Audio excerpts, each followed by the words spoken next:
Friends, தென்னை மரத்தில் தேங்காய் வெட்டுறதுக்கு கீழே இருந்து கரிசி வச்சு பறிக்கிற ஆட்களுக்கு இது ஒரு முக்கியமான தகவல். என்ன விஷயம்னா, இது கரிசி படாத ஒரு இடம். பார்த்துடுங்க எவ்வளோ அழகாக இருக்குதுன்னு.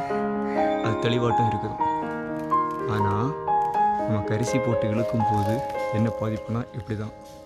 கொலையிலிருந்து நம்ம ஒன்று இல்லைன்னா 2 தான் பறிப்போம். ஆனால் மொத்த கொலையுமே கரிஞ்சி நாசமாக போயிடும்.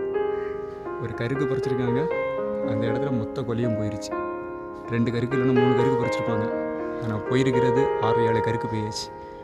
அப்போ நஷ்டம் இருக்குது நமக்கு தான். இந்த தகவல் பிடிச்சிருந்தா ஒரு லைக்கு ஷேர் பண்ணுங்கள்.